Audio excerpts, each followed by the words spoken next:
மாப்பிளை சம்பா ரைஸ் வந்துட்டு எல்லாருக்கும் ரொம்ப நல்லது, ரொம்ப ஃபைபர் இது.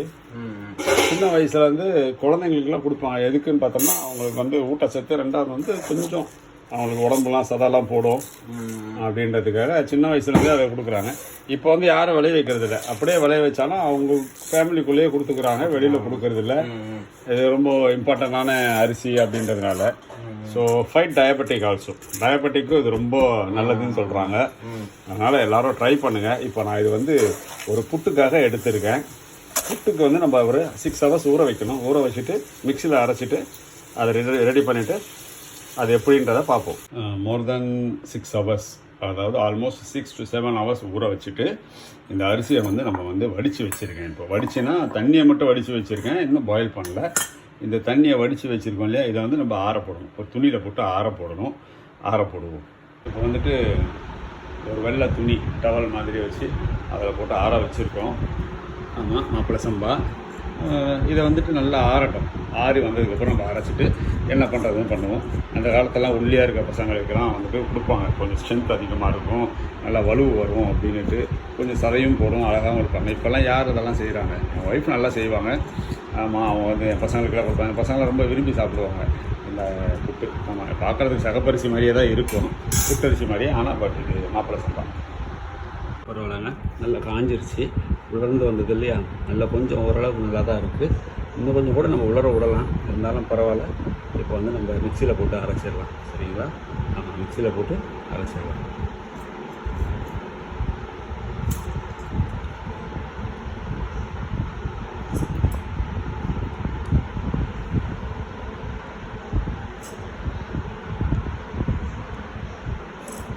பட்டி அரைச்சாச்சு, அரைச்சிட்டு போட்டிருக்கேன். இது வந்து ரொம்ப ஃபைபர் உள்ளது தான் இது.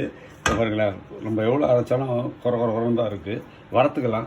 இப்போ திருப்பி 2வது வாட்டி அதை எடுத்து போட்டு அரைக்கலாம். அதை கொஞ்சம் 4-5 ஏலக்காய் போட்டு அரைச்சிக்கலாம், இன்னும் நல்லா வாசனையாக இருக்கும். சிம்மில் வச்சுக்கலாம். கொஞ்சம் கொஞ்சமாக அரைச்சி அதில் போட்டோம்னா கொஞ்சம் நல்லாயிருக்கும். ஃப்ரை பேனில் போட்டு நம்ம இந்த மாதிரி நல்லா சூடு வறுத்துக்கலாம். புட்டுக்கு வந்து இப்போ மாவு அரைச்சிருக்கோம். அந்த மாப்பிளை சம்பா அரிசியை வந்து 6 hours மேலே ஊற வச்சு அப்புறம் ஆற வச்சு அப்புறம் மிக்சியில் போட்டு அரைச்சி எடுத்துருக்கோம். அதுக்கான வந்து வேலைகள் நடந்துக்கிட்டு இருக்குது. நாங்கள் போட்டாச்சுங்க. இதுவே அதிகம் தான், நான் மட்டும்தான். நாங்கள் இதே அதிகம். இது கூட வந்து நம்ம உளுந்து ஏதாவது ஊற வச்சு கூட இந்த மாவை எடுத்து போட்டு தோசை கூட சுட்டுக்கலாம், இல்லை இட்லி கூட சுட்டுக்கலாம். உளுந்து தனியாக வச்சுட்டு இதை நம்ம அதுக்கப்புறம் அது கூட கரைச்சிக்கலாம். இப்போ பாருங்கள், இதே போதும், சூப்பராக இருக்குது. வச்சுருக்கேன், நல்லா பாயில் ஆகி வரட்டும். தட்டை போட்டு மூடி வைக்கிறோம். ஓகேங்களா? ஒரு பொடி சும்மா வந்துட்டு ஒரு பொடிக்கு டேஸ்ட்டுக்காக ஒரு பொடி உடச்ச முந்திரியாக வந்து ஒரு 1/2 ஸ்பூன் இல்லை 1/4 ஸ்பூன் நெய்யில் ஊற்றி இப்படி வறுத்துக்கலாம். தோசை கல்லில் ரெடி பண்ணி வச்சுக்கலாம். ஆவி வந்துக்கிட்டு இருக்குது. அதே நேரத்தில் வந்துட்டு தேங்காய் அரைச்சிட்டேன். தேங்காய் வந்துட்டு இங்கே திருவிலாம் எடுக்கிறதுக்கெலாம் டைம் இல்லை, அதனால் தேங்காவை பத்தை போட்டு அரைச்சாச்சு. இப்போ வந்துட்டு இந்த கருப்பட்டியை வந்து நான் சீவுறேன். கருப்பட்டியை சீவிக்கிட்டு இருக்கேன். அந்த கருப்பட்டியை சீவுறது எப்படின்னு பாருங்கள். ஓகேவா? அப்போ தான் வந்து நம்ம கரெக்டான வந்து கருப்பட்டி பாருங்க, இப்படி தான் சீவ போடுறோம். சரிங்களா? சீவ அழகாக வரும். அந்த கருப்பட்டியை நம்ம எடுத்துக்கிட்டு என்ன சாப்பிட போகிறோமோ அந்த டைமுக்கு மட்டும் அதை போடணும். மிச்சத்தை வந்து நம்ம போடக்கூடாது. இல்லைன்னா ஸ்வீட்டெல்லாம் போட்டு வச்சோம்னா கெட்டு போயிடும். அதனால் நம்ம சாப்பிட்ற அளவுக்கு மட்டும் போடணும். இந்த மாதிரி தான் சீவி நம்ம எடுத்துக்கலாம். ஓகேங்களா? நீங்களும் ட்ரை பண்ணுங்கள். கருப்பட்டி வந்து very good for the health.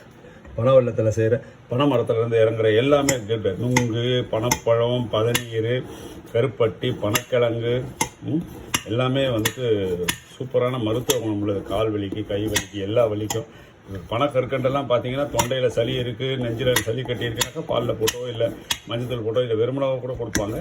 பனக்கற்கண்டுக்கு அவ்வளோ பவர் இருக்குது. ட்ரை பண்ணுங்கள். பாரம்பரியமான ஒரு விஷயம். நல்லா ஆவி பறந்து வந்து திறந்தாச்சு. மூடியை இப்போ தான் திறந்தாச்சு, பார்த்தாச்சு. சூப்பராக வந்திருக்கு. இதில் வந்துட்டு நம்ம சீசன் பண்ணுவோம். எல்லாமே தேங்காய் போடுவோம். கருப்பட்டியும் தேய்ச்சி வச்சுருக்கேன். கருப்பட்டியும் எடுத்து அதில் போடுவோம். எல்லாம் பண்ணுவோம். போட்டிருக்கேன், கருப்பட்டி போட்டிருக்கேன், தேங்காய் போட்டிருக்கேன், முந்திரி இப்போ போடுறேன். ஒரு பக்கம் லேசாக கருகுன மாதிரி ஆயிடுச்சுங்க. நான் ஒண்டி தாங்க, என்ன பண்ணுறது. ஒரு கையில் கேமரா பிடிக்கணும், ஒரு கையில் செய்யணும், ஒரு பக்கம் இதை பார்க்கணும், ஒரு பக்கம் தேங்காய் அரைக்கணும், அப்புறம் கருப்பட்டி செய்யணும். இவ்வளோ விஷயம் பண்ணோங்க. தனிமையிலே அப்படின்ற மாதிரி தான் இருக்குது. ஆமாம், என்ன பண்ணுறது. உங்கள்கிட்ட பேசுகிறதுனால ஒரு விஷயம் போகுது. இவ்வளோ கஷ்டப்பட்டு போடுறேன், அப்போ கூட வந்து லைக் பண்ண மாட்டீங்க, ஷேர் பண்ண மாட்டீங்க, கமெண்ட் பண்ண மாட்டீங்க. சப்ஸ்கிரைப் பண்ண மாட்டேன்றீங்க. என்ன பண்ணுறது, எல்லாம் நம்ம அப்படி தான். தேங்க்ஸ் ஃபார் வாட்சிங். நீங்களும் ட்ரை பண்ணுங்கள், இது ரொம்ப நல்லது. ஃபைட் ஃபார் டயபெட்டிக் ரொம்ப நல்லது. கருப்பட்டி யூஸ் பண்ணி பாருங்கள், டயபெட்டிக் சுகர் லெவல் ஏறாது. அதனால் இது டயபெட்டிக் இருக்கவங்க இது சாப்பிடுங்க, ரொம்ப நல்லது. வாரத்தில் ஒரு நாளோ இல்லை மாதத்தில் 2 வாட்டி 15 days ஒன்ஸோ எடுத்து ட்ரை பண்ணி சாப்பிடுங்க. மாப்பிள்ளை சம்பாவில் ஊற வச்சு அரைச்சி வறுத்து வேக வச்சு தேங்காய் போட்டு கருப்பட்டி போட்டு முந்திரி பருப்பு போட்டு சாப்பிடுங்க. ஒரு டின்னர் நல்லாயிருக்கும். இல்லை பிரேக்ஃபாஸ்ட் எடுங்க, சூப்பராக இருக்கும். ட்ரை பண்ணுங்கள். ஓகேவா? தேங்க்ஸ் ஃபார் வாட்சிங். சப்ஸ்கிரைப் பண்ணுங்கள், லைக் பண்ணுங்கள், ஷேர் பண்ணுங்கள், கமெண்ட் பண்ணுங்கள். பாருங்கள், கலரை சூப்பராக இருக்குது. நாக்கில் அப்படியே ஊறுது, செம்ம டேஸ்ட்டாக இருக்குது. வாயில் போட்டு பார்த்தோம்னா அப்படியே கரைஞ்சி ஓடுது. ஆமாம், ஸ்வீட் அதிகமாக சேர்க்கணும்னு நினைக்கிறவங்க கருப்பட்டி அதிகமாகவே சேர்த்துக்கலாம், முந்திரி பருப்பும் அதிகமாகவே சேர்த்துக்கலாம். நல்லா பப்பா செம்ம டேஸ்ட்டாக இருக்குது. இதை இன்னொன்று கூட பண்ணலாம். பழம்புழுங்கி நேந்திர பழத்தை வந்து வேக வச்சு கூட அதில் பெரட்டி சாப்பிட்லாம். இல்லை சாதா வாழைப்பழம் பூவம்பழம் கூட வச்சு சாப்பிட்லாம். இன்னொன்றும் பண்ணலாம், செவ்வாய் பிள்ளையார் கொழுக்கட்டை மாதிரி கூட முந்திரி பருப்பு இதெல்லாம் வறுத்து கொட்டி இது பண்ணி சுகரோ இல்லை வெல்லமோ இல்லை நாட்டு சர்க்கரையோ இல்லைனா வந்துட்டு இது மாதிரி கருப்பட்டியோ போட்டு பிடிச்சி வச்சு கூட கொழுக்கட்டை பிடிக்கலாம். அப்படி இல்லை உப்பு போட்டு கூட உப்பு உருண்டை மாதிரி கூட பிடிச்சி சாப்பிட்லாம்.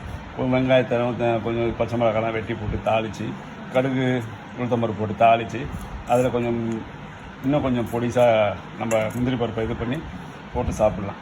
ஆமாம், உப்பு உருண்டை கூட சுட்டு சாப்பிட்லாம். ரொம்ப நல்லாயிருக்கு, அருமையாக இருக்குது.